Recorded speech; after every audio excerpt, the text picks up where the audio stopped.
Madam Speaker, Honorable Prime Minister, and Honorable Members of the House, a very good morning, Ms. Sambul, and Namaste. At the outset, Madam Speaker, alluding to the sentiments aired by our Honorable Prime Minister, I must commend the Honorable Minister for Economy and his team for the formulation of a very well thought of and very well considered 2017-2018 national budget. It, in my view, provides for the allocation of funds towards the various sectors of our country's needs and is inclusive of both essential and areas of greater priority which will benefit every Fijian, either directly or indirectly. This is indeed the people's budget, and I stand before this august House today to register my full support. Madam Speaker, I rise with pleasure to address this august House on the 2017-2018 budget allocated to the Ministry for Women, Children and Poverty Alleviation. The Ministry, with the visionary leadership of Honorable Minister Mereseni Vuniwanga, has managed to gain several increases in the allocated budget for the next fiscal year, for which we will have an opportunity later today or tomorrow to hear from the Minister herself, as we have plans and related strategies in place to better our existing programs and implement new ones.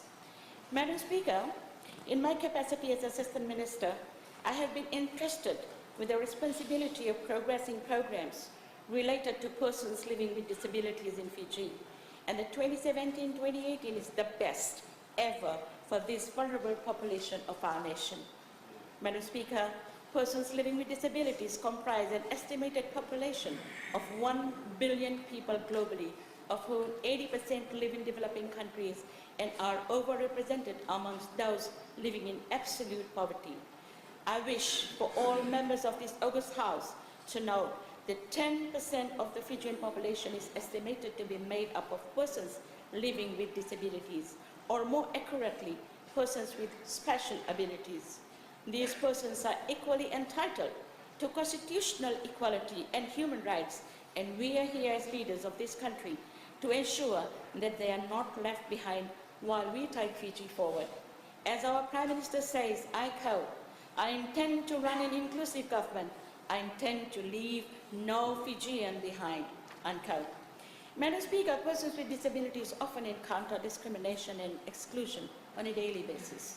This means, in particular, pervasive exclusion from development programs and funds, education, employment, healthcare, services, communication, information, infrastructure, economic empowerment programs, and transport services. In addition, the effects of climate change, such as natural disasters and food insecurity, as well as conflict situations, make persons with disabilities disproportionately affected